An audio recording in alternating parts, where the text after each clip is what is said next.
और क्या हाल है बालक तुम लोग का? कैसा चल रहा है पढ़ाई लिखाई? चल रहा है ठीक? चलो ये आगे हम लोग इलेक्ट्रोस्टैट पढ़े थे। इलेक्ट्रोस्टैटिक्स में हम लोग बात कर रहे थे पिछले लेक्चर में प्रॉब्लम्स इन्वॉल्विंग एसएचएम। अगर पार्टिकल को along line perpendicular to line या रिंग के सेंटर पे रखा हुआ अलोंग एक्सिस डिस्प्लेस करा जाए तो वो एसएचएम करेगा या नहीं करेगा, अगर करेगा तो टाइम पीरियड क्या होगा, ये सारा कैलकुलेशन हम लोगों ने पढ़ा हुआ है। करेक्ट? आज हम लोग बात करते हैं इलेक्ट्रिक फील्ड के बारे में। इलेक्ट्रिक फील्ड इंटेंसिटी का थोड़ा सा इंफॉर्मेशन हमने पहले भी पढ़ा था और वो इसलिए था कि किसी भी चार्ज के लिए जब हम फोर्स कैलकुलेट करते थे तो उस चार्ज को टेस्ट चार्ज में कन्वर्ट कर देंगे तो फील्ड आ जाता था, फील्ड का इंटेंसिटी आ जाता था। इसीलिए मैंने उस टाइम पे थोड़ा सा पढ़ा था और मैंने आपको बताया था कि आगे चल के हम इसको पूरे डिटेल में बात करेंगे, मतलब लाइंस ऑफ फोर्स के कॉन्सेप्ट को समझेंगे। सबसे पहले आप फील्ड किसको कहते हैं? इलेक्ट्रिक फील्ड तो बाद में। फील्ड क्या है? कॉमन सा भाषा है फील्ड, कॉमन सा वर्ड है ये। हम लोग बोलते हैं, जैसे बोलोगे कि किसी बच्चे को पूछा जाए कि फील्ड क्या है तो बोलेगा जिसमें क्रिकेट खेला जाता है, फुटबॉल खेला जाता है, वॉलीबॉल खेला जाता है, फील्ड है। सही है, वो भी सही है, वो फील्ड है। लेकिन यहां पे उस फील्ड का बात हम लोग नहीं कर रहे हैं। यहां फील्ड किसको बोलेंगे? तो किसी के चारों तरफ का वो रीजन जिस रीजन में उसका इफेक्ट काम करता हो, किसी के चारों तरफ का वो रीजन जिस रीजन में उसका इफेक्ट काम करता हो, हम लोग उस रीजन का नाम कुछ और नहीं फील्ड बोलते हैं। इसे बचपन से भी देखो, जब आप स्कूल जाते हो तो आपके क्लास में दो तरह के बच्चे होते हैं। एक के बारे में आपके पेरेंट्स का ओपिनियन होता है कि वो बहुत शरीफ है और दूसरा के बारे में होता है बहुत बदमाश है। यार दोनों का एज तो बराबर रहता है, फिर शरीफ और बदमाश कैसे पता चलता है? क्या उसके माथे पे लिखा होता है? नहीं। जिसके बारे में उनका ओपिनियन होता है कि ये शरीफ है, इनफैक्ट उस बच्चे का एक्टिविटी कुछ ऐसा होता है कि अपने पेरेंट्स को तो छोड़ दो, दूसरों के भी पेरेंट्स को देखेगा तो बड़ा शराफत के साथ आराम से खड़ा होता है, ऐसा लगता है कि दुनिया को कभी देखा ही नहीं ठीक से। दूसरा जो कैटेगरी है जिसके बारे में लोगों को ओपिनियन होता है बदमाश है, करता क्या है? किसी का घर जाके हिला दिया? नहीं। क्या किसी का बहुत बड़ा सा पेड़ था उखाड़ के फेंक दिया? नहीं, ऐसा नहीं करता। करता क्या है? तो बेवजह का, जैसे कौन आ रहे कौन जा रहे कोई मतलब नहीं है, बेवजह का उछल कूद इधर उधर कुछ कुछ करते रहा, लोग बोलते हैं बदमाश है।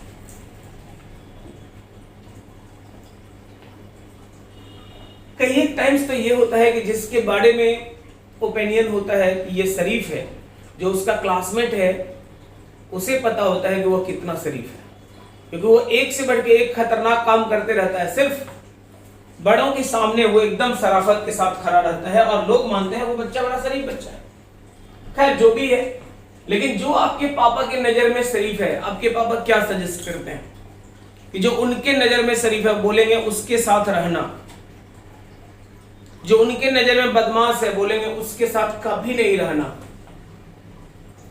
हालांकि बचपन में ये हिम्मत नहीं होता है पूछने का कि क्यों, लेकिन अगर पूछो और वो आंसर करेंगे तो वो सीधा बोलेंगे वो शरीफ है उसके साथ रहोगे तुम भी शरीफ बन जाओगे, ये बदमाश है इसके साथ रहोगे तुम भी बदमाश बन जाओगे। यार एक बात समझ में नहीं आता, शरीफ वो है तुम उसके साथ रह के कैसे शरीफ बन जाएगा?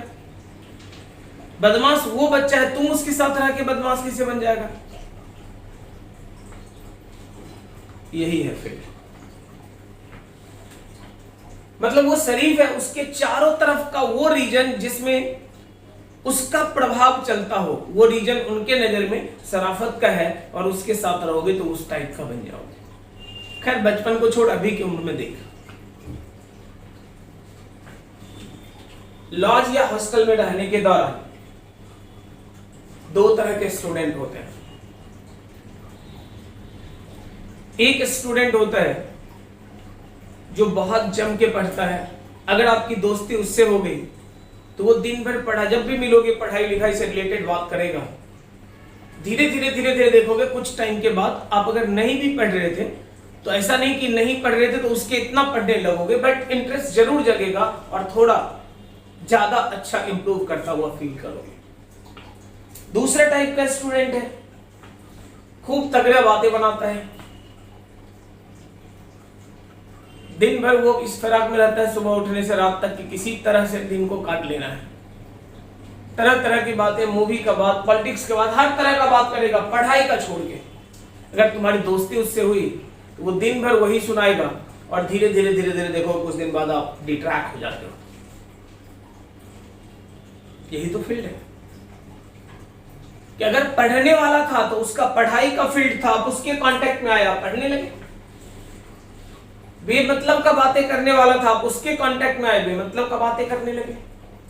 तो ऐसा रीजन जिस रीजन में किसी का इफेक्ट काम कर जाता हो, जिस रीजन में किसी का इफेक्ट काम करता हो, उसी रीजन का नाम क्या बोलेंगे? फील्ड। अगर मेरा बोलो तो मेरे चारों तरफ का वो रीजन जिस रीजन में इफेक्ट मेरा काम करता हो, जैसे जो मेरे बच्चे हैं जो क्लासेस हमारे यहाँ करते हैं, अगर हमारे यहाँ करते हैं तो उस रीजन में अगर देखो तो कुछ और नहीं, जो मैं पढ़ाता हूँ उसके अकॉर्डिंग वो पढ़ता है, वो एंट्रेंस के लिए सोचता है। देखो खुद से सोच के देखो कि इतना तो तय है कि क्लास करने के दौरान इतनी बार एंट्रेंस का बात होता है, ये पूछा वो पूछेगा ये करेगा, कि बच्चों के दिमाग में आनंद कुमार के यहाँ पढ़ने के दौरान एकदम दिमाग में फिट हो जाता है कि कुछ भी करना है, एंट्रेंस ही क्रैक करना है, आईआईटी करना है, नीट करना है, यही है प्लानिंग। कभी कोई नहीं सोचता। तुम लोग 12th में है, अब चला गया लॉकडाउन में ही चला गया 12th में, लेकिन मेरे ख्याल से तो पक्का है कि अभी भी दिमाग में ये नहीं होगा कि 12th पास कर लेंगे तो एनफ है।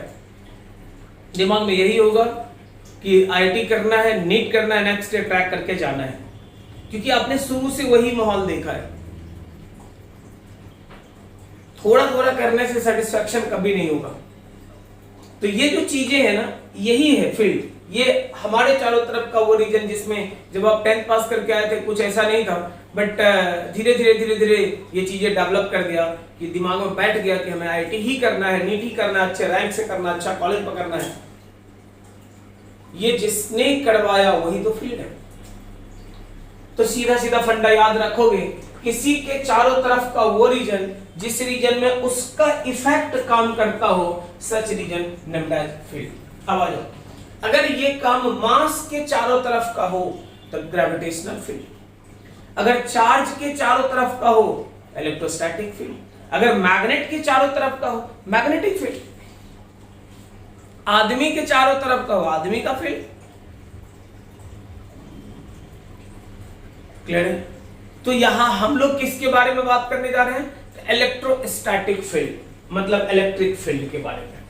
चलो देखते हैं।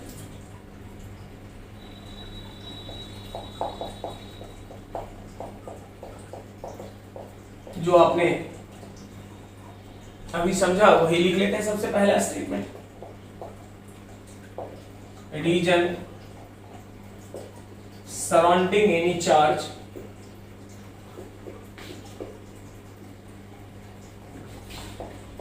in which electrostatic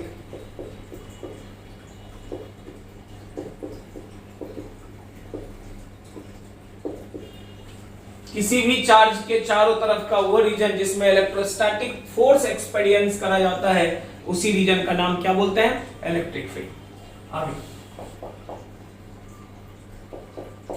theoretically exist up to infinity.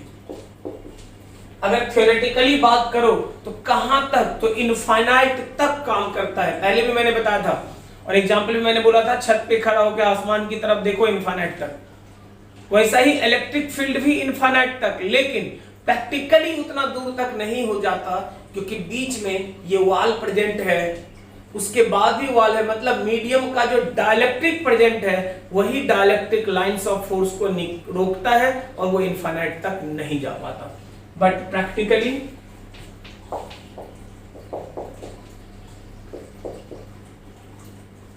Exist up to certain distance.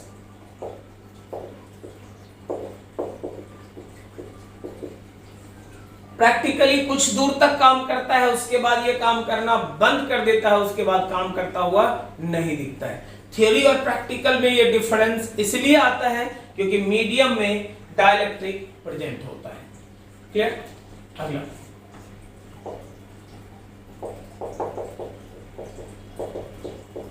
Electric field में is of any geometrical shape.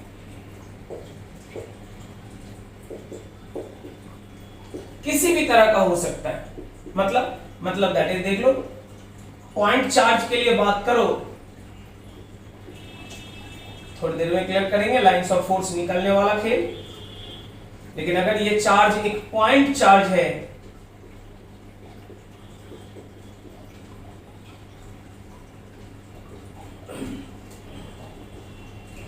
कैसा होगा? तो स्फेरिकल।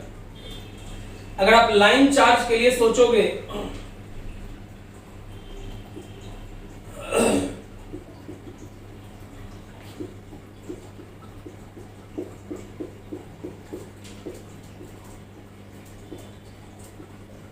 यही है चार्ज लाइन, पॉजिटिव नेगेटिव कुछ भी कह लो, नेगेटिव रहेगा टुवर्ड्स, पॉजिटिव रहेगा आगे, तो क्या कहोगे? तो सिलेंड्रिकल है। अगर कहोगे चार्ज एट इंफिनिटी पे,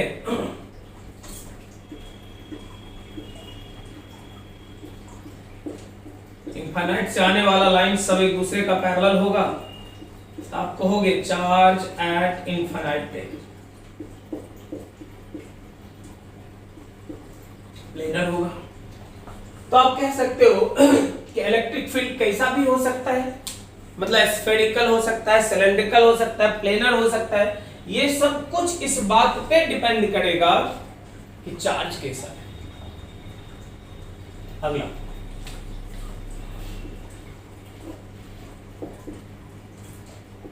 electric field travel with velocity of electromagnetic wave, that is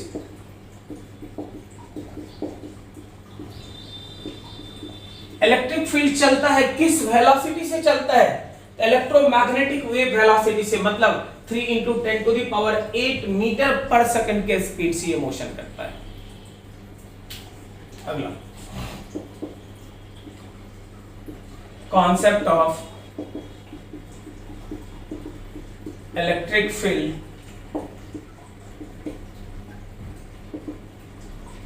explained with help of electric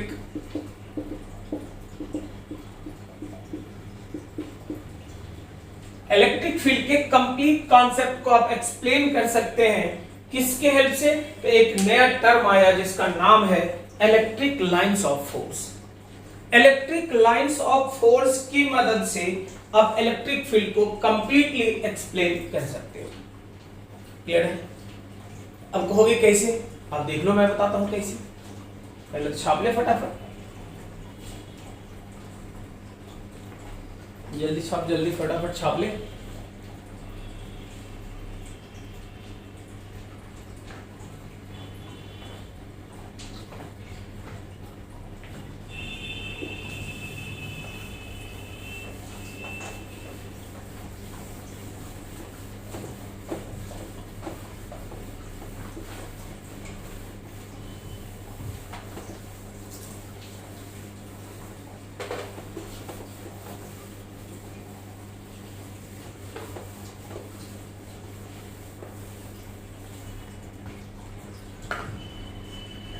चलो, एक नया टर्म मिला हम लोगों को, इलेक्ट्रिक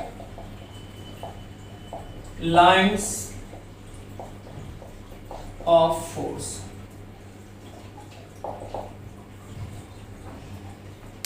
क्या है ये लाइंस ऑफ फोर्स? अब एक बात बता रहे, सुनो। एक कोई ब्लॉक रखा हुआ है, उस ब्लॉक को मुझे खींचना है, तो हम लोग क्या करते हैं? उस ब्लॉक में रस्सी बांधेंगे और पुल करेंगे। देखो, जो फोर्स लग रहा है उसका एक फोर्स का लाइन है और वो लाइन रस्सी का लाइन है, आप देखोगे वो स्ट्रिंग पूरा टाइट रहेगा, आप पुल करोगे तभी वो ब्लॉक मूव करेगा। तो ये लाइंस है फोर्स का। मैंने इसे धक्का दिया, धक्का कहां, तो इफेक्ट पूरे पे दिखेगा लेकिन इस पॉइंट पे दिए हैं, इसका लाइन है, मेरे फोर्स का ये लाइन है, इस लाइन पे मैं लगा रहा हूं, इंक्लाइन लगाएंगे ये कुछ भी, तो हम लोग कहेंगे कि वो लाइन दिखता है। नहीं, जस्ट सोचो, क्योंकि चार्ज हम लोग देखते नहीं है, चार्ज खुला हुआ मिलता नहीं है कि आप देखोगे कि हाँ 10 कूलम 5 कूलम यहाँ है, खींच रहा है, धक्का दे रहा है, लेकिन मैग्नेट दिखते हैं। 2 बार मैग्नेट में आपने देखा होगा कि 2 बार मैग्नेट अगर है, मान लो नॉर्थ पोल साउथ पोल वाला, इसे बोलते हैं, मान लो ये नॉर्थ, दोनों कैप वाले को बोल रहे हैं नॉर्थ और इस साइड को बोलते हैं साउथ। 2 सिचुएशन देख लो। सिचुएशन नंबर 1, पहला, दोनों का ये भी नॉर्थ है, ये भी नॉर्थ है। अगर हम इस तरह दोनों हाथ में रखें और नजदीक लाने का कोशिश करें तो ऐसा लगेगा कि कोई तो है जो एक दूसरे को धक्का दे रहा है। मतलब ये लगेगा कि ये धक्का दे रहा है इसको, ये लगेगा कि धक्का दे रहा है इसको, मतलब आने नहीं देना चाहता नजदीक में। यही बात अगर दोनों के साथ को रखोगे तब भी सिचुएशन ऐसा ही होगा। लेकिन जस्ट देखो, इस तरह अगर रखा जाए, एक का नॉर्थ एक का साउथ, आप देखोगे लगेगा कि ये दोनों एक दूसरे को खींच रहा है अपने तरफ। मतलब फोर्स दोनों के बीच में लग रहा है, आइदर सिमिलर पोल हो या डिसिमिलर पोल। ऐसा लगेगा, मान लो ये खींच रहा है तो लगेगा कि आपने हाथ में पकड़ा हुआ है, कोई लगेगा आपको हाथ को पकड़ के खींच रहा है इधर। क्या कोई रस्सी बांधा हुआ है दोनों के बीच में? नहीं ना। कौन है? तो हम लोग इसी को कहते हैं कि इमेजिनरी लाइंस, जो दिखता नहीं है, इमेजिन करना है कि ये लाइन है और वही लाइन इस दोनों के बीच काम कर रहा है, वही लाइन फोर्स के लिए जिम्मेदार हो जाता है, क्योंकि विजिबल लाइन नहीं है, इसीलिए कहा गया ये इमेजिनरी लाइन। अगर इसी चीज को मैग्नेट से उठाओ और इलेक्ट्रोस्टैट में चार्ज के लिए ले आओ तो इसी का नाम कुछ और नहीं, electric lines of force. Magnet के लिए कहोगे तो magnetic lines of force.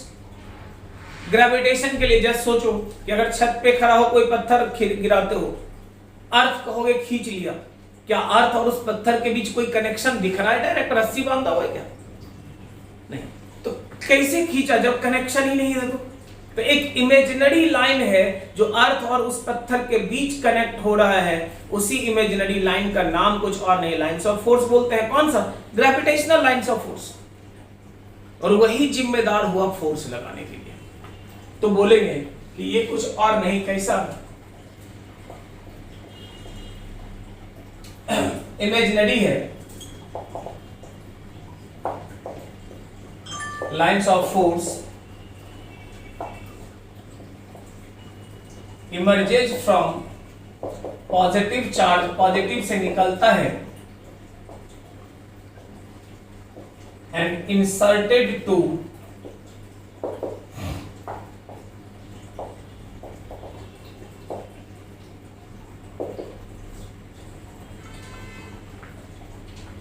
Imaginary है, देख नहीं सकते आप इसको, सिर्फ इमेजिन कर सकते हो। इमेजिनरी लाइंस ऑफ फोर्स है जो निकलता है पॉजिटिव चार्ज से और इंसर्ट कर जाता है किसमें? निगेटिव में। प्लस से निकलकर माइनस में इंसर्ट करने वाला जो इमेजिनरी लाइंस है, उसी का नाम कुछ और नहीं, क्या बोलते हैं? इलेक्ट्रिक लाइंस ऑफ फोर्स बोलते हैं। अगला देख लो। It always emerges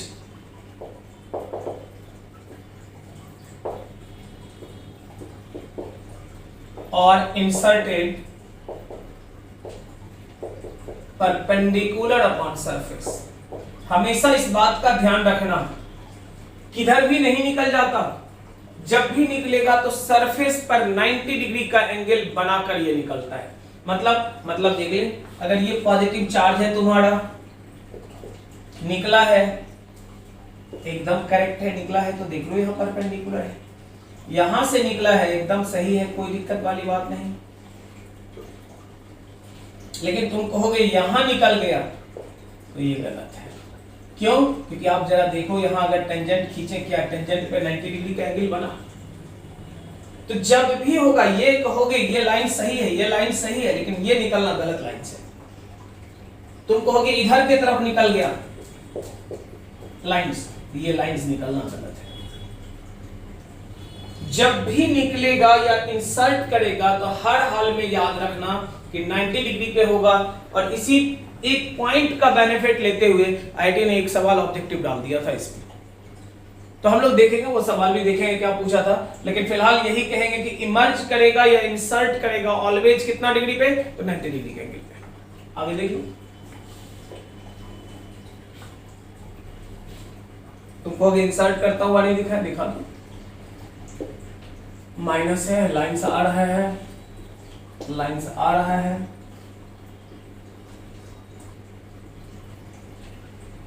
okay lines आ रहा है, बिल्कुल आ रहा है, ये गलत है, ये सही है, ये सही है, ये सही है, ये गलत है, समझ रहा है। तो जब भी निकलेगा तो कितना डिग्री पे, तो 90 डिग्री के एंगल पे इमर्ज करेगा या 90 डिग्री के एंगल पे इंसर्ट करेगा।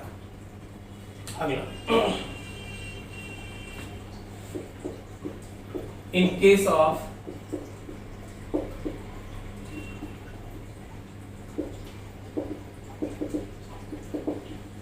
डिसिमिलर चार्ज, अगर मान लो ये प्लस है और ये माइनस है, क्या होगा, तो लाइंस पॉजिटिव से निकलेगा और निगेटिव में इंसर्ट करेगा, पॉजिटिव से निकलेगा निगेटिव में इंसर्ट करेगा, पॉजिटिव से निकलेगा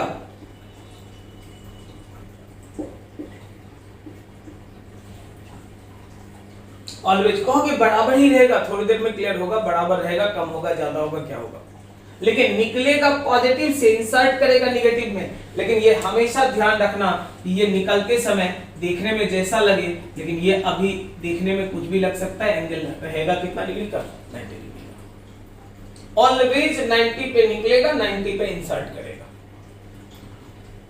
अगला कहोगे in case of similar charge, in case of similar charge,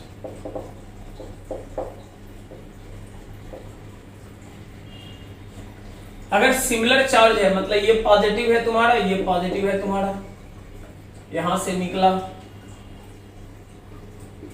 कहोगे ये किस फंडा से हो रहा है, आप खुद जानते हो कि similar charge repel each other, dissimilar charge attract each other. Lines आगे बढ़ने लगा, लेकिन ये पॉजिटिव वाले ने धक्का दिया, पीछे मुड़ गया, इसका लाइंस बढ़ने लगा, ये धक्का दिया, मुड़ गया, इसका लाइन से निकला था, ये निगेटिव उसको खींच लिया। मतलब हमेशा याद रखना कि लाइंस निकलता है पॉजिटिव से, क्यों, क्योंकि वो निगेटिव को ढूंढ रहा है। अगर कहीं निगेटिव मिल गया तो निगेटिव में टर्मिनेट कर जाएगा, उससे आगे फिर वो नहीं चलेगा, कहोगे आगे लाइंस ही नहीं होगा, फिर पॉजिटिव दिखेगा तो चल लाइंस निकलेगा वहां से। लेकिन एक लाइंस जो पॉजिटिव से निकला है वो निगेटिव की तलाश में है, निगेटिव जहां मिलेगा वो लाइंस वहीं टर्मिनेट कर जाएगा, उसके आगे वो लाइन नहीं जाएगा, फिर आगे चार्ज रहेगा, उसके कारण लाइंस फॉर्म करेगा, ये पॉसिबल है। कोई दिक्कत है बोलो, अरे सही है। अगला देख लो,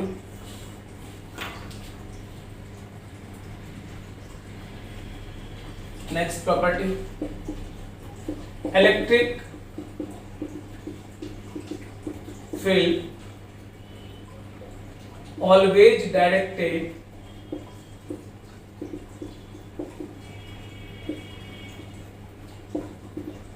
along lines of force or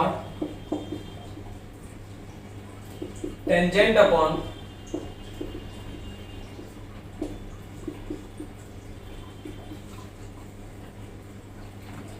electric field हमेशा अगर लाइंस ऑफ फोर्स है तो लाइंस ऑफ फोर्स की तरफ नहीं, अगर दिख रहा है कि दो सिमिलर डिसिमिलर वाला कॉन्सेप्ट में कॉम्बिनेशन ऑफ चार्ज का, तो उस कंडीशन में tangent upon lines of force की तरफ काम करेगा। क्या मतलब देख लो, मैं समझाता हूं।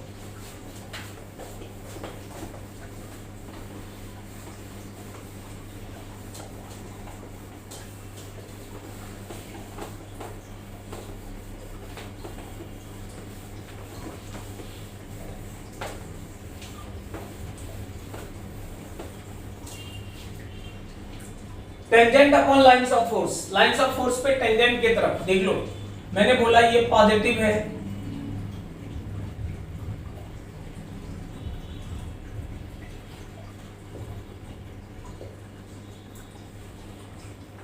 करेक्ट। अभी अभी हम लोगों ने बात करा कि भाई यहां से निकला,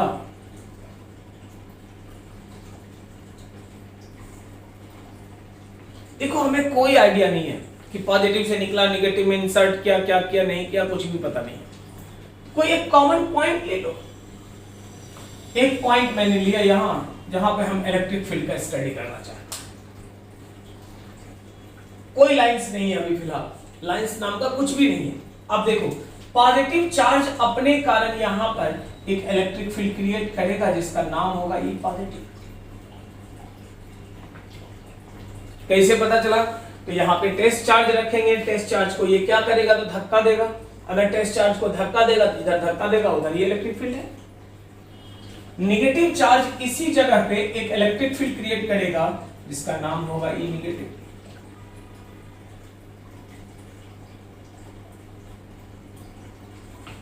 याद करो, पॉजिटिव चार्ज धक्का दिया, नेगेटिव चार्ज खींचा, पॉजिटिव चार्ज धक्का दिया और यहां नेगेटिव चार्ज क्या करेगा, अट्रैक्ट करेगा टुवर्ड्स चार्ज। आप देख लो ये नेगेटिव इधर है, कहोगे इधर ही कैसे हुआ? तो मैंने बताया था कि कनेक्टिंग लाइन की तरफ फोर्स किधर लगता है, कनेक्टिंग लाइन की तरफ। अगर वो फोर्स एक्सपीरियंस करने वाला चार्ज टेस्ट चार्ज है तो वही फोर्स इलेक्ट्रिक फील्ड कहलाता है। मतलब फोर्स इधर, अगर ये टेस्ट चार्ज हो गया तो इलेक्ट्रिक फील्ड इधर, टेस्ट चार्ज हो गया तो इलेक्ट्रिक फील्ड इधर। अब जरा देखो इस दोनों का अगर रिजल्टेंट लिया जाए कि रिजल्टेंट किधर काम करेगा, तो रिजल्टेंट कुछ और नहीं, नेट इलेक्ट्रिक फील्ड अगर कहोगे इस दोनों का रिजल्टेंट, तो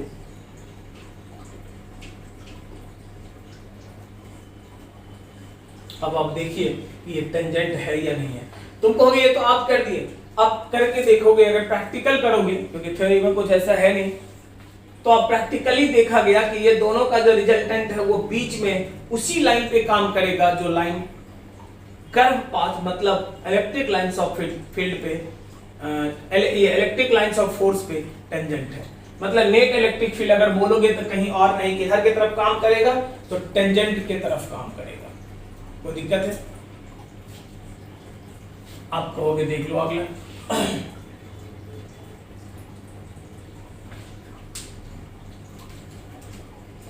similar dissimilar charge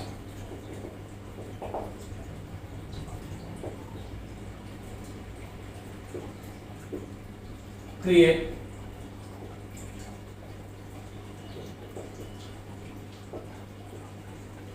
longitudinal tension.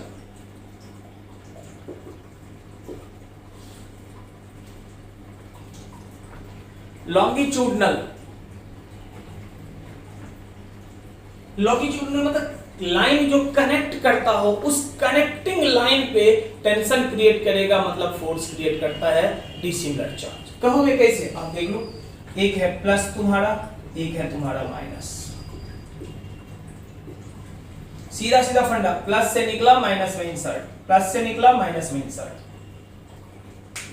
Basic concept आप जानते हो, इलेक्ट्रिक अभी अभी पढ़े थे, सिमेट्रिक पॉइंट इधर भी लेना। मैंने कहा कि ये एक्स एक्सिस के साथ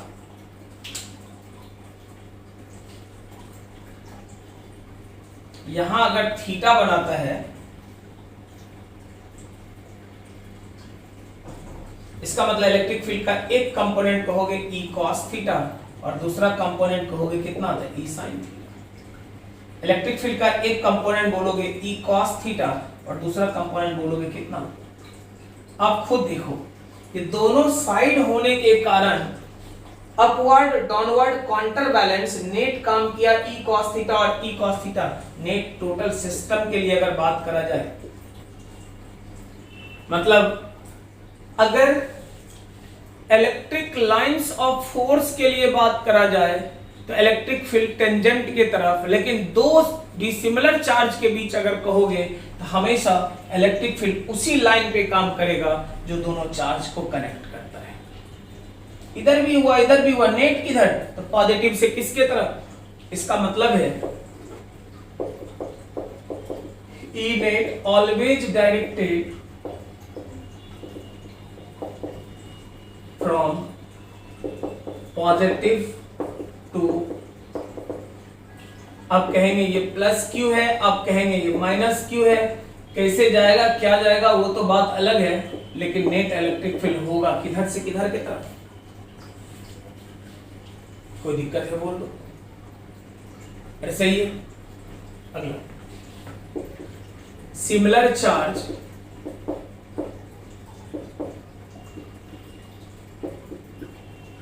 क्रिएट लैटरल प्रेशर।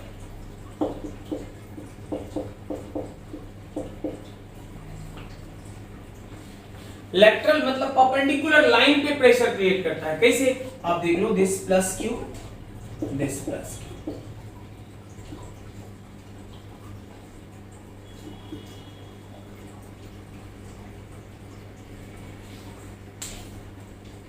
देखो अगर हम सेम लेवल पे बात करें, यहां फोर्स लगा रहा है या इलेक्ट्रिक फील्ड है, दोनों बात बोल सकते हो। सेम लेवल पे अगर है तो this angle is theta, this also is theta.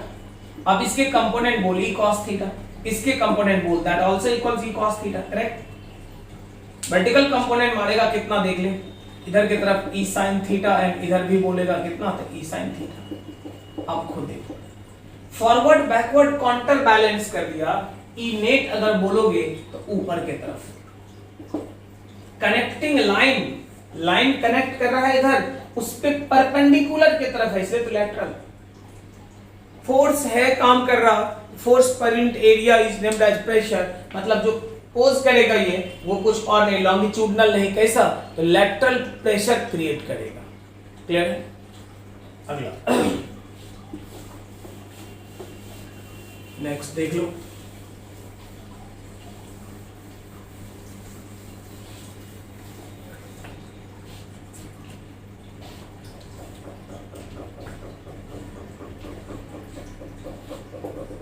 electric lines of force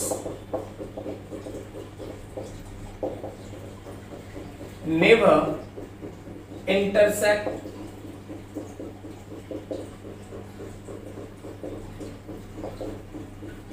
electric lines of force कभी एक दूसरे को कट नहीं करता। तुम कहोगे अगर कर ही देगा तो क्या होगा, कोई बात नहीं, देख ले, कर देगा तो क्या होगा। मैंने कहा this positive and this negative,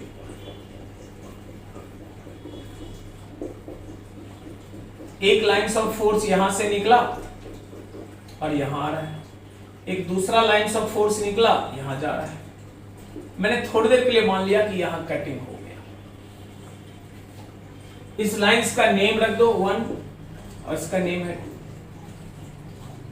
जरा सोचो, प्रॉपर्टी क्या बोलता है कि लाइन्स ऑफ फोर्स के पे, ये लाइन्स ऑफ फोर्स पे जो टेंजेंट होगा उस टेंजेंट के तरफ इलेक्ट्रिक फील्ड होगा। इस हिसाब से बात करो तो 1 से पूछा जाए कि इलेक्ट्रिक लाइन्स ऑफ फोर्स किधर है या इलेक्ट्रिक फील्ड यहां किधर है, तो कहेगा टेंजेंट मतलब इस डायरेक्शन में है। 2 से पूछोगे तो बोलेगा इस डायरेक्शन में है। एक ही सिस्टम ऑफ चार्ज के लिए एक ही टाइम पे 2 डायरेक्शन में इलेक्ट्रिक फील्ड है, क्या प्रैक्टिकली ये पॉसिबल है? जरा सोचना, एक समय में एक आदमी 2 जगह पे है, समझ रहा ना, एक टाइम में एक आदमी 2 जगह पे है।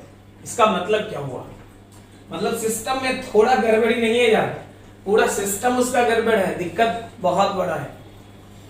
अगर ऐसा कोई लोग हो जिसके बारे में मान लो तुम अभी हो जहां भी अपने घर पे, आपका कोई दोस्त आके बोलता है कि तुम्हारे बगल में जो बैठा है उसके बारे में कि इसको अभी देखे हैं कि घूम रहा था बाहर, और ऐसा आदमी आके बताता है जिसपे तुम्हें भरोसा है कि वो गलत नहीं इंफॉर्मेशन देगा, क्या वहां बैठा रहना प्रेफर करोगे? कभी नहीं, तुरंत कूद के भागोगे। क्यों? क्योंकि एक आदमी अगर एक बार में 2 जगह है तो सिस्टम में गड़बड़ी नहीं, पूरा सिस्टम उसका गड़बड़ है।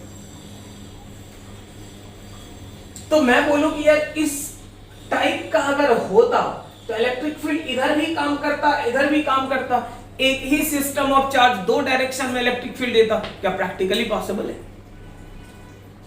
अगर प्रैक्टिकली पॉसिबल नहीं है तो स्वाभाविक रूप से इंटरसेक्ट करना भी पॉसिबल नहीं होगा। मतलब if in this case if lines of force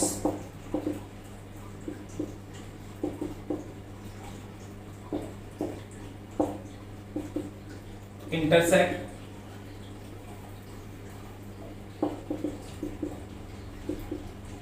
at capital A, then there is two possible direction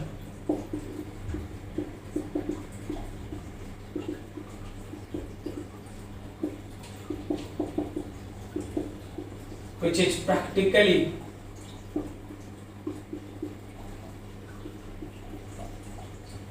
not possible। Practically संभव ही नहीं है कैसा हो, दो डायरेक्शन में नहीं हो सकता। अगर दो डायरेक्शन में नहीं हो सकता तो लाइंस ऑफ फोर्स का इंटरसेक्शन भी पॉसिबल नहीं होगा। क्लियर? अरे सही है। अगला आगे लिख, पहले छाप ले, फटाफट छाप पहले इसको।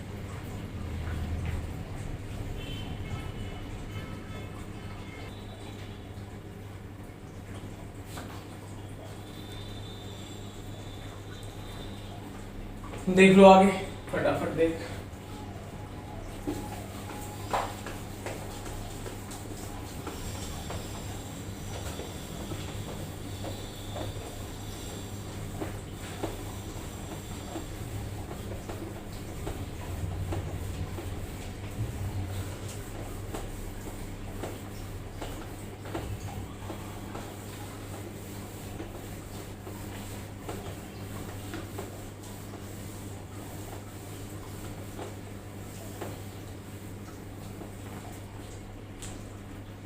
अगला नेक्स्ट, तो हम लोग बात करें अभी क्या कि इलेक्ट्रिक लाइंस ऑफ फोर्स कभी भी एक दूसरे को इंटरसेक्ट करेगा या नहीं करेगा।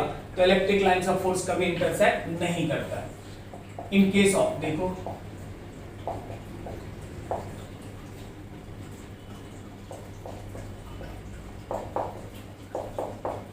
अगर पैरेलल प्लेट रखा जाए तो उस केस में क्या होगा, इलेक्ट्रिक फील्ड देखिए।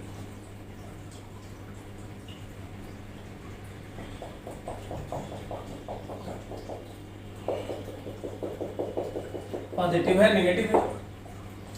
बेसिक रूल के हिसाब से आप एक बात जरूर जानते हो कि electric lines of force always emerges from positive charge and inserted to negative. मतलब पॉजिटिव से निकला नेगेटिव में गया तो ये तो हो गया। इसके बाद क्या, इसके बाद जस्ट सोचो, कोई कंडक्टर कैसा भी हो, लास्ट में जो उसका टर्मिनल कट करेगा जहां पे एंड होगा, वो एंड अपने आप में एक पॉइंट चार्ज होगा या नहीं होगा। कोई भी, जैसे मान लो यही है पेन है, अगर कट किया तो लास्ट में जो बना ये एक सरफेस तो बनेगा ही, पतला सही सही, लेकिन ये सरफेस तो रहेगा। सरफेस अगर है, सरफेस पे चार्ज है, तो चार्ज हर हाल में लाइंस ऑफ फोर्स निकालेगा। मतलब आप कहोगे कि यहां पे लाइंस ऑफ फोर्स निकलेगा और वो लाइंस ऑफ फोर्स निकलकर यहां भी कहोगे इस तरह का बेंडिंग क्यों किए, क्योंकि यहां से तो आमने सामने निकलता गया, लेकिन आगे की तरफ निकला तो था आगे जाने के लिए, नेगेटिव मिलने के कारण टर्मिनेट कर गया। याद करो स्फेरिकल में। तो ये जो बेंडिंग होता है टर्मिनल पे, इसी का नाम कुछ और नहीं, क्या कहते हैं, किनारे वाला प्रभाव, एज इफेक्ट बोलते हैं। मतलब एज इफेक्ट क्या हो गया, एज इफेक्ट यही हुआ कि टर्मिनल पे कर्व बेंडिंग होगा और बीच में जो होगा वो पैरेलल लाइंस लाई करेगा। क्लियर है? अरे सही है ना? अगला, इलेक्ट्रिक लाइंस ऑफ फोर्स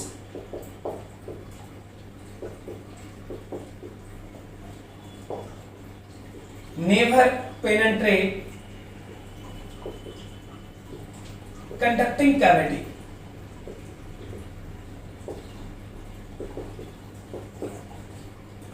अगर कोई कैविटी खाली जगह है तो उस खाली जगह को कभी भी पेनेट्रेट करने का काम इलेक्ट्रिक लाइंस ऑफ फोर्स नहीं करता। क्या मतलब है, समझ ले बात। इलेक्ट्रिक लाइंस ऑफ फोर्स जा रहा था, मान लो यहां पे आप क्या किए,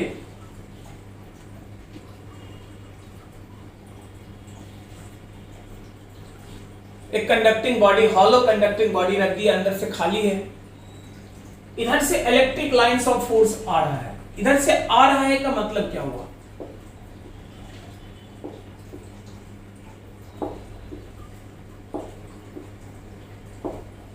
डायग्राम पहले ड्रॉ कर देते हैं फिर मतलब समझा देते हैं। गैप कम ज्यादा अभी दिखेगा लेकिन बाद में वो चीजें क्लियर कर देंगे, क्या होना चाहिए क्या नहीं होना चाहिए। देखो इलेक्ट्रिक लाइंस अगर आ रहा है तो कहां से आ रहा है, तो पॉजिटिव से। कहां जा रहा है ये, तो ये निगेटिव को ढूंढने जा रहा है, बस इतना ही कॉन्सेप्ट है।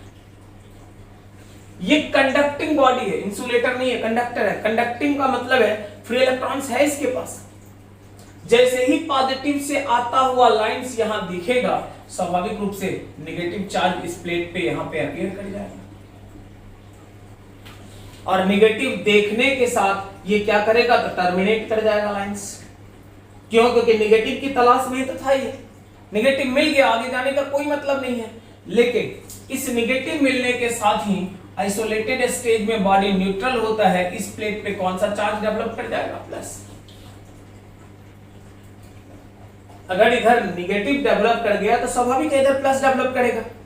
अगर प्लस डेवलप कर गया तो रूल तो यही कहता है कि पॉजिटिव से फिर इलेक्ट्रिक लाइन से निकलेगा, आगे की तरफ जाता हुआ कंटिन्यू करेगा। ये कहां जा रहा है, निगेटिव को खोजने जा रहा है। अब आपके दिमाग में एक बात आएगा कि ये आगे गया तो ये बीच में अपने लिए लाइन से नहीं रखा। जरा सोचो, कोई आदमी अगर फील्ड क्रिएट करता है तो किसके लिए, दूसरे के लिए या खुद के लिए।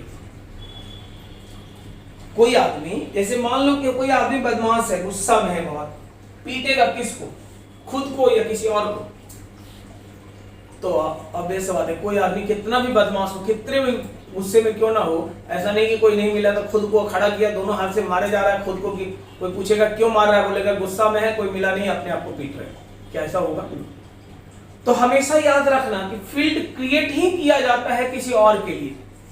जिसने फील्ड क्रिएट करा उसके खुद पे अपने फील्ड के कारण फोर्स नहीं लगता। उस फील्ड में कोई और आ जाए तो फोर्स उस पे लगता है। हमेशा याद रखना कि जो फील्ड क्रिएट करेगा उस पे नहीं, फोर्स किस पे लगेगा, उस फील्ड में कोई और आएगा तो उसे पता चलेगा कि फोर्स क्या लग रहा है, क्या हो रहा है, नहीं हो रहा है। जैसे एक सिंपल सा बात बोलना है, तुम्हारे बारे में तुम्हारे दोस्तों के बीच, तुम्हारे घर के लोगों के बीच जो ओपिनियन है, अच्छे हो या बदमाश हो या क्या हो नहीं हो, क्या तुम्हें ये पता चलता है किसी कि हम बदमाश हैं या हम अच्छे हैं, हम बहुत अच्छे हैं पढ़ने में, क्या पता चलता है? तुम्हें तो लगेगा यार, अगर आप अच्छे से पढ़ रहे हैं तो आपको लगेगा हम तो पढ़ ही रहे बस, और कुछ कहां हो रहा है। लेकिन जब आईआईटी का रिजल्ट डिक्लेयर होगा, आपके रोल नंबर आएंगे, आपका सिलेक्शन होगा या नीट में आपका सिलेक्शन होगा, तो आप नहीं, दूसरा बता देगा कि तुम औरों से अलग है, क्योंकि अब सिलेक्टेड हो। तो मेरे कहने का मतलब बड़ा साफ है कि ये जो फील्ड आपने क्रिएट किया हुआ है, इस पे फोर्स किस पे, एक्सटर्नल पे लगा। कौन एक्सटर्नल? आईआईटी पे लगा, जिसके कारण उसने आपका सिलेक्शन ले लिया। नीट पे लगा क्योंकि उसने आपका सिलेक्शन ले लिया, आपके खुद पे नहीं। तो हमेशा याद रखना कि जो फील्ड क्रिएट करता है वो कभी भी खुद पे फोर्स नहीं लगाता। मतलब ये तो पॉजिटिव नेगेटिव कॉम्बिनेशन इसी सिस्टम का है। लाइंस ऐसा नहीं कि अपने से निकाल के खुद पे फोर्स, क्योंकि लाइंस आएगा तो फोर्स लगेगा। अपने कारण खुद के चार्ज पे कभी भी फोर्स नहीं लगता है, ये हमेशा ध्यान रखना है। हाँ, एक्सटर्नल के लिए उसने निकाल रखा है। देखो, जो भी इसको लाया था ये पॉजिटिव, वहां से आ रहा था, ये नेगेटिव एक्सटर्नल मिला, फोर्स लग गया, फोर्स लग गया तभी टर्मिनेट हो गया। ये यहां से निकला है, कोई नेगेटिव मिलेगा, टर्मिनेट कर जाएगा वहां जाकर। क्लियर है? तो हमेशा याद रखोगे, पॉजिटिव चार्ज से निकलेगा, नेगेटिव में इंसर्ट करेगा, लेकिन ये जो कैविटी है, बीच का खाली जगह, इस कैविटी में कभी भी कोई electric lines of force appear नहीं करेगा। इसी को मुद्दा बनाकर आईआईटी ने एक सवाल डाल दिया था। क्या था सवाल, देख लो। Which of following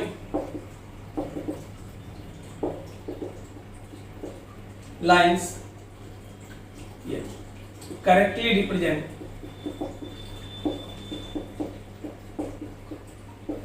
electric lines of force?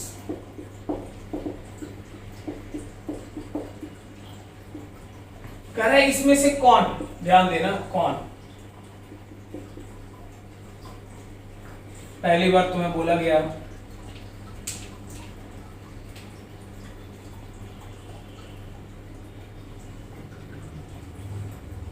दूसरा लाइन तुम देख लो,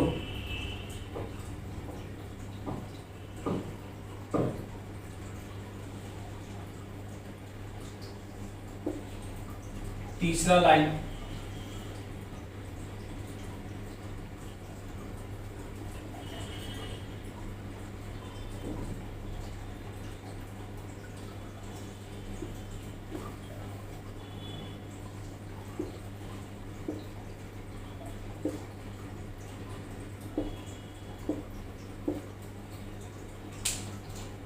ये 1 है, 2 है, 3 है, 4 है। ऑप्शन भी दिया हुआ है, ए में 1, बी में 2, सी में 3 है और डी में 4 है। कौन सा लाइंस है जो करेक्ट रिप्रेजेंटेशन देता है इलेक्ट्रिक लाइंस ऑफ फोर्स का? बात को समझने की कोशिश करें। ये कहोगे कि ये लाइंस पेनिट्रेट नहीं किया, करेक्ट है, मैं मानता हूं। ऐसा लगेगा कि पेनिट्रेट नहीं किया तो इस प्रॉपर्टी के हिसाब से ये सही है, लेकिन एक प्रॉपर्टी पहले पढ़े थे कि एंगल जो होना चाहिए हमेशा 90 का, ये 90 पे क्या है देख लो। क्या ये एंगल 90 है? इसका मतलब ये लाइंस नहीं हुआ। 2 के लिए देखो, पेनिट्रेट नहीं किया, सही है। एंगल यहां 90 दिख रहा है इसलिए झुकाया गया, लेकिन यहां जरा देख तो सही है, क्या ये 90 है? आया तो सही था लेकिन निकलते समय 90 डिग्री नहीं है, इसका मतलब ये भी लाइन नहीं है। तीसरा वाला देखो, ये 90 के रूल को तो मान लिया, यहां 90 पे इन 90 पे निकला, लेकिन बीच में लाइंस हो गया, मतलब कि कंडक्टिंग बॉडी को पेनिट्रेट नहीं करेगा। चौथा वाला देख लो, 90 डिग्री पे आया, 90 डिग्री पे निकल गया, इसका मतलब हर हाल में, इसीलिए तो बोला जाता है, जैसे एक एग्जांपल पूछ रहे हैं, बता रहे हैं कि नीट में पूछा हुआ भी है कि थंडर स्टॉर्म के टाइम में वो जो बिजली गिरने वाला बात बोलते हैं हम लोग, कि अगर एक आदमी कार से जा रहा है, थंडर स्टॉर्म हुआ, बहुत तेज बादल का ये हुआ और डन, उस आदमी के बारे में ऑप्शन दे रखा था पीएमटी नीट के पेपर में, लेकिन बहुत पहले का सवाल है, 2006 में पूछा था, 6-7 ऐसे कुछ पूछा था उस टाइम पे। तो कह रहा है कि उस आदमी को जो कार में बैठा है क्या करना चाहिए? थंडरस्टॉर्म हुआ, वो बादल फटने वाला बात हुआ, बिजली गिरने वाला बात हुआ, बादल फटने का नहीं, तो क्या करना चाहिए? ऑप्शन दिया हुआ था कार में ही बैठा रहना चाहिए। ऑप्शन नंबर 2 दिया था कार से खड़ा होकर रोड पे दौड़ना चाहिए। ऑप्शन नंबर 3 दिया था पेड़ पे चढ़ जाना चाहिए। ऑप्शन नंबर 4 दिया था कार से निकल के कार के नीचे जमीन पे लेट जाना चाहिए। क्या करना चाहिए? करेक्ट ऑप्शन यही था कि कार के अंदर बैठा रहेगा तो सुरक्षित रहेगा। अगर रोड पे जाएगा तब भी खतरा है, पेड़ पे चढ़ेगा तब भी, अगर नीचे गया तब भी ऊपर से गिरेगा, पेनिट्रेट करता हुआ, देख लो। लेकिन अगर बीच में वो है, इस रीजन में है, तो ऊपर से गिरेगा, इधर से निकल जाएगा, बीच के रीजन में किसी तरह का कोई लाइंस कभी भी काम नहीं करेगा, उसका कोई नुकसान नहीं होगा।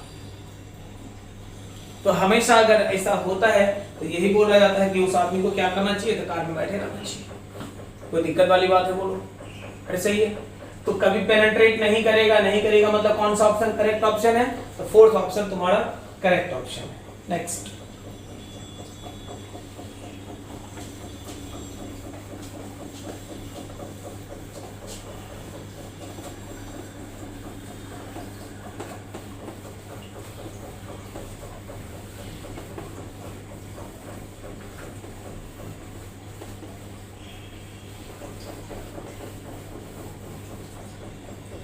अगला देख लो, आगे हम लोग बात करते हैं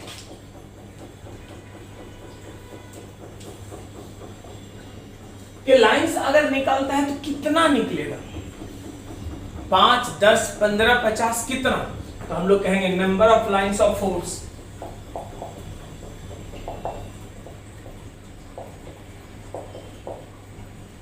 emerges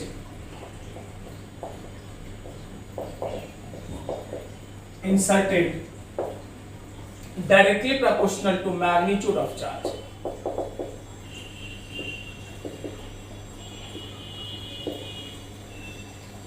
कितना लाइन से निकलेगा या कितना इंसर्ट करेगा ये चार्ज के मैग्नीट्यूड का क्या होगा, डायरेक्टली प्रोपोर्शनल, मतलब n directly proportional to q के आपको कहा जाएगा n1 by n2 that equals q1 by q2। देख लो, मैंने कहा दिस इज प्लस q और मैंने बोला दिस इज माइनस q। मैं ये दिखा रहा हूं कि यहां से निकला चार्ज, ये लाइंस ऑफ फोर्स इंसर्ट कर गया,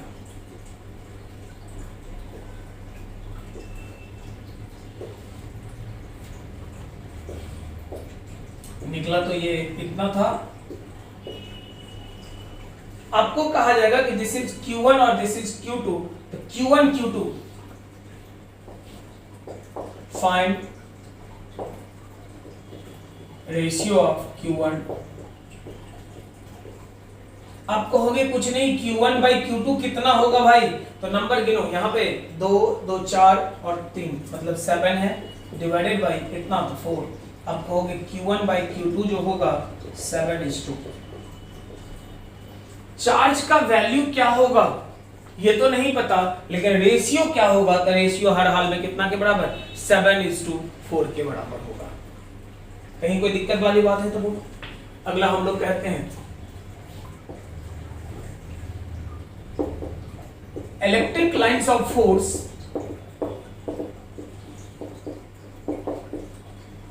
नेवर फॉर्म क्लोज लूप। ये भी बड़ा कंफ्यूजन वाला रहता है। इलेक्ट्रिक लाइंस ऑफ फोर्स कभी भी क्लोज लूप का फॉर्मेशन नहीं करेगा। मतलब देख लो, ये प्लस क्यू है। अक्सर बच्चों को ऐसा लगता है यहां से ये गया तो ये क्लोज लूप दिखता है। क्लोज लूप किसको बोलेंगे, तो यहां से गया है, अगर लौट कर आ जाता तो क्लोज लूप होता। ये गया तो ठीक है, क्या लौट कर आया है? अगर लौट कर नहीं आया ये क्लोज लूप नहीं कहलाएगा। तो हम लोग कहेंगे कि कभी भी क्लोज लूप का फॉर्मेशन नहीं करता है, जो भी होगा वो हमेशा ओपन लूप होगा, कभी क्लोज लूप नहीं रहेगा। लेकिन एक टर्म है induced electric field,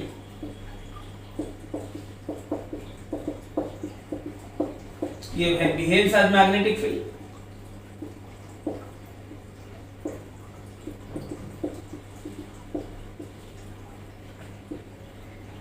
may form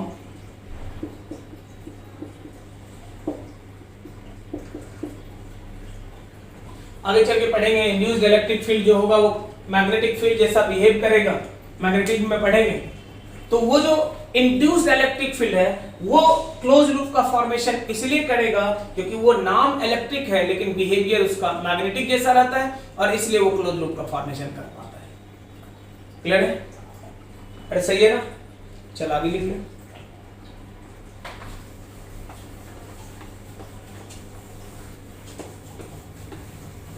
basic term है, हमेशा ध्यान रखना।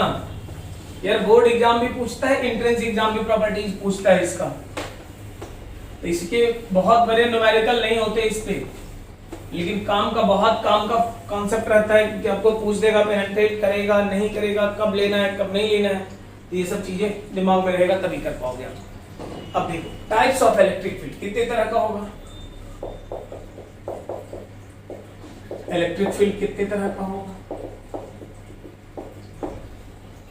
तो हम लोग कहेंगे 2 तरह का है।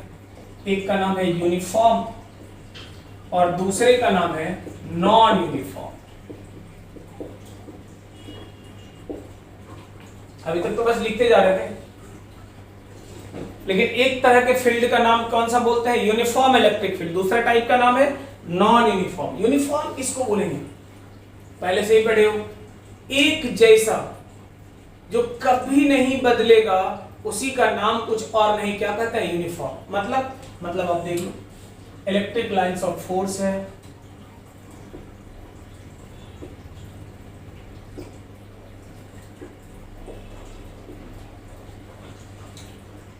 हर एक का गैप देखने में थोड़ा कम ज्यादा लग रहा होगा, लेकिन हमेशा ध्यान रखना कि सभी कंसेक्यूटिव का जो गैप है वो बराबर हो और डायरेक्शन भी सेम हो, तो हम लोग इस फील्ड का नाम कुछ और नहीं कौन सा, यूनिफॉर्म बोलेंगे। क्योंकि आगे चल के पढ़ोगे आप कि number of lines of force per unit area named as electric flux, और वही इलेक्ट्रिक फ्लक्स कुछ और नहीं E डॉट A होगा। मतलब डायरेक्टली पर यूनिट एरिया से जो number of lines of force होगा वही इलेक्ट्रिक फील्ड इंटेंसिटी को बताएगा। अगर यहां इतना छोटा एरिया लिए उसमें 2 लाइंस और यहां उतना छोटा लिए उसमें 5 लाइंस, स्वाभाविक है यहां ज्यादा फील्ड यहां कम फील्ड, क्या वो यूनिफॉर्म होगा? नहीं होगा। तो अगर हर जगह पे पर यूनिट एरिया में लाइंस बराबर हो जाए तो हम लोग उसको यूनिफॉर्म बोलते हैं। मतलब अभी फिलहाल इतना ही कॉन्सेप्ट याद रखना कि गैप जो होना चाहिए कंसेक्यूटिव के बीच ये सेम होना चाहिए, डायरेक्शन जो रहना चाहिए सबका ये सेम रहना चाहिए। दो कंसेक्यूटिव लाइंस के बीच का गैप बराबर हो, डायरेक्शन सेम हो, हम लोग उसका नाम कुछ और नहीं कौन सा, तो यूनिफॉर्म इलेक्ट्रिक फील्ड बोलते हैं। नॉन यूनिफॉर्म किसको बोलोगे?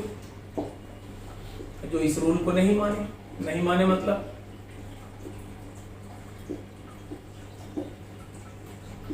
अब देखो डायरेक्शन तो सेम है लेकिन यहाँ गैप इतना है, यहाँ उससे ज्यादा, यहाँ उससे, यहाँ और ज्यादा।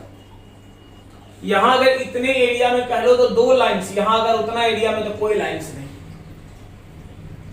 तो हम लोग कहेंगे कि गैप जो है, ये डायरेक्शन जो है वो सेम है और गैप जो है वो डिफरेंट है। गैप अलग अलग हो, डायरेक्शन सेम हो, नाम बोलेंगे नॉन यूनिफॉर्म। देख लो इस केस में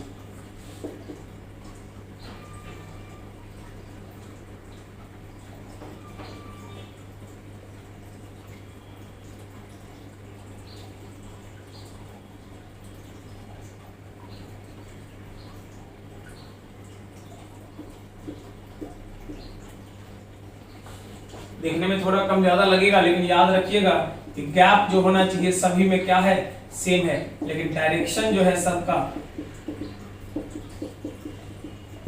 क्योंकि डायरेक्शन तो एक ही है। कहाँ एक है यार, डायरेक्शन तो वेरिएबल है, यहां था तो इधर, यहां था तो इधर। अब देखो हर जगह पे यहां था तो डायरेक्शन टेंजेंट की तरफ, यहां था तो इधर की तरफ, यहां है तो इधर की तरफ, यहां है तो इधर की तरफ, डायरेक्शन बदल रहा है। गैप नहीं बदला लेकिन डायरेक्शन बदल गया, नॉन यूनिफॉर्म है। अगला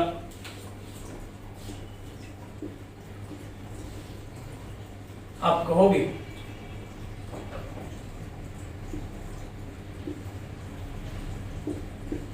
इसमें तो सब बदला हुआ लग रहा है।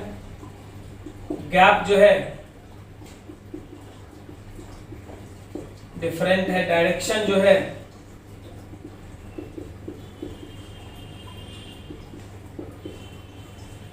गैप भी बदल रहा है, डायरेक्शन भी बदल रहा है। अगर गैप भी बदले, डायरेक्शन भी बदले, तो हम लोग उसका नाम कुछ और नहीं कौन सा, तो नॉन यूनिफॉर्म बोलेंगे।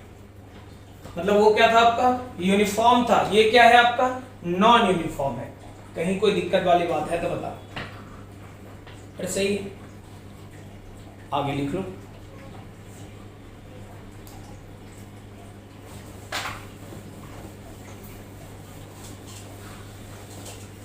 तो ये हो गया इलेक्ट्रिक लाइंस ऑफ फोर्स के हेल्प से हमने इलेक्ट्रिक फील्ड के बारे में समझा।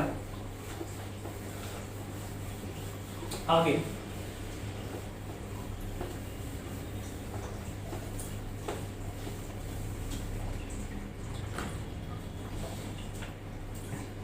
हम लोग कहेंगे इलेक्ट्रिक फील्ड इंटेंसिटी। पहले भी पढ़ा हुआ है, फिर से एक बार।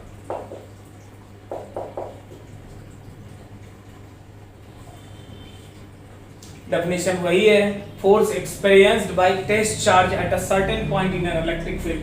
बस याद दिलाने के लिए, क्योंकि यहाँ मोशन ऑफ चार्ज पार्टिकल देखना है, इसलिए इसको डिफाइन कर लेते हैं। ऐसे करा हुआ पहले से ही है। Force experienced by charge particle by test charge particle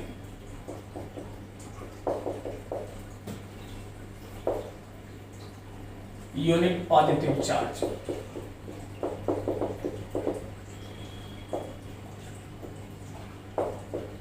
At a certain point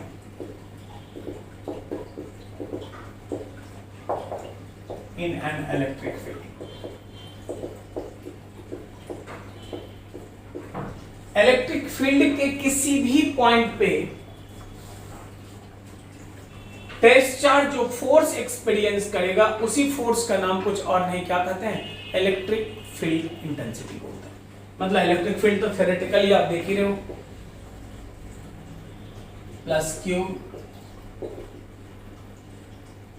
test charge, force लगेगा, कितना लगेगा भाई, तो स्मॉल क्यू अगर था के q q by r square, अगर स्मॉल क्यू +1 हो जाए तो यही फोर्स आपका इलेक्ट्रिक फील्ड होगा, आप कहेंगे के क्यू बाई कितना।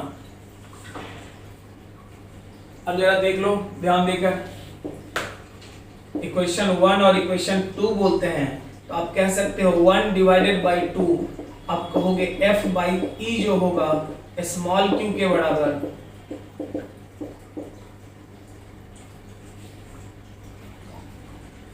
यहां से अगर वेक्टर फॉर्म में हम बात करें तो हम लोग बोलेंगे कि F इक्वल्स कितना, तो Q इंटू E के बराबर। ध्यान देकर देखो, अगर तुम्हारा ये चार्ज पॉजिटिव रहता है, F पैरेलल होगा,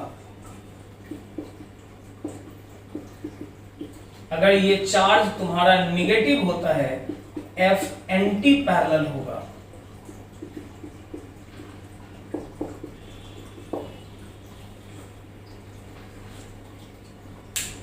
अगर चार्ज तुम्हारा पॉजिटिव है तो F पैरेलल है E का, अगर चार्ज नेगेटिव है तो F क्या है, एंटी पैरेलल है। क्या मतलब समझ लो, एक इलेक्ट्रिक फील्ड तुम्हारा है, यहां देख लो बाबू,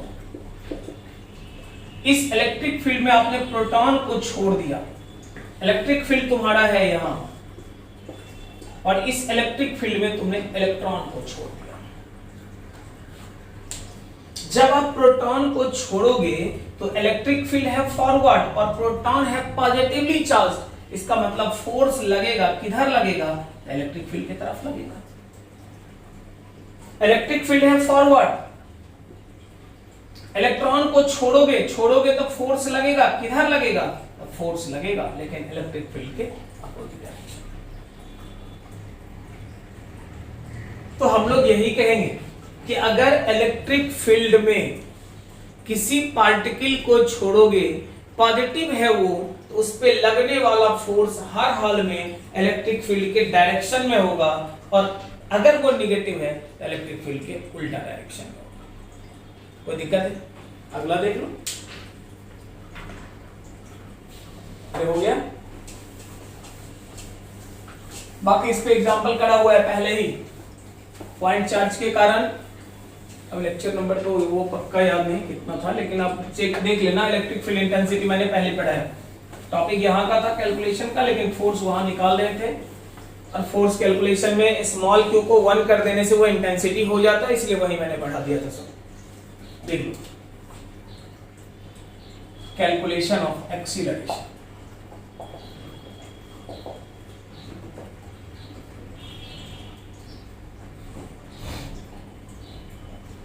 अगर आप एक्सीलरेशन के लिए बात करते हो तो क्या होगा, देख लो, आप कह सकते हो कि F इलेक्ट्रोस्टैटिक जो हो गया, आपने कहा Q इंटू E के बराबर, दैट इक्वल्स किसके भाई, तो मास इंटू एक्सीलरेशन। एक्सीलरेशन कितना था, QE डिवाइडेड बाय m। अब देखो,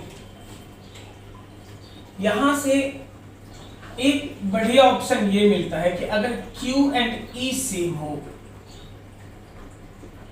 एक्सीलरेशन जो होगा इनवर्सली प्रोपोर्शनल होगा किसका, मास जिसका ज्यादा होगा उसका एक्सीलरेशन कम होगा, मास जिसका कम रहेगा उसका एक्सीलरेशन क्या होगा।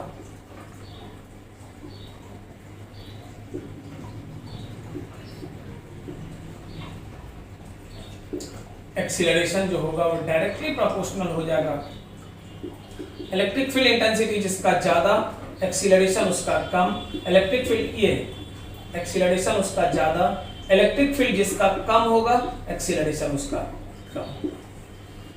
अब तो यहां से ये भी कह सकते हो A1/A2 जो होगा वो कुछ और नहीं M2/।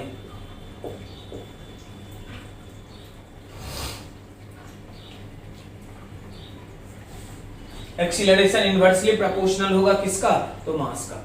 मतलब A1/A2 कहोगे M2 कितना, M1 के बराबर। कोई दिक्कत है बोल लो? अरे सही है। तुम कहोगे कि अगर मान लो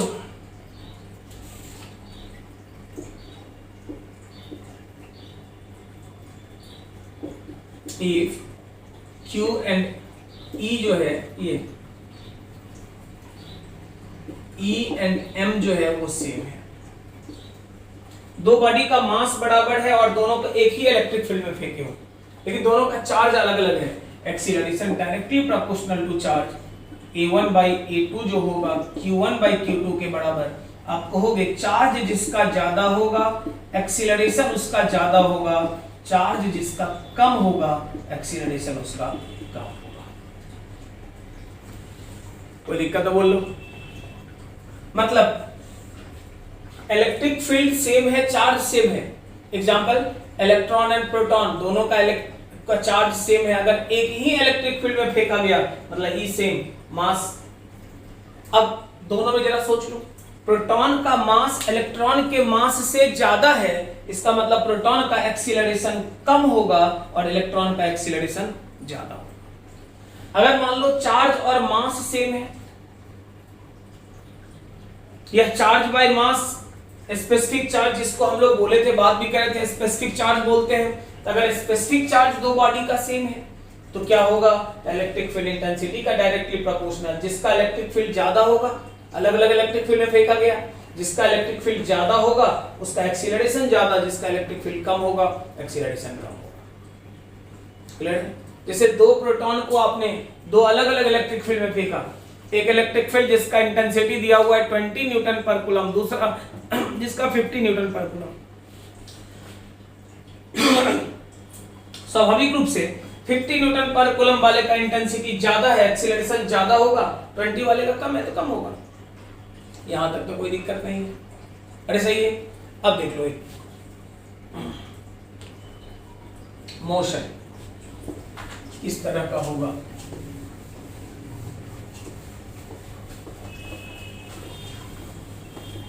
चलो आज यही तक पढ़ेंगे। मोशन ऑफ चार्ज पार्टिकल जो है इलेक्ट्रिक फील्ड में, वो अगले लेक्चर में हम लोग बात करेंगे कि चार्ज पार्टिकल का मोशन इलेक्ट्रिक फील्ड में किस तरह का होगा।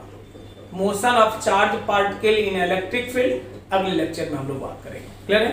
कोई दिक्कत यहां तक बोल ले? चल अगले लेक्चर में आगे।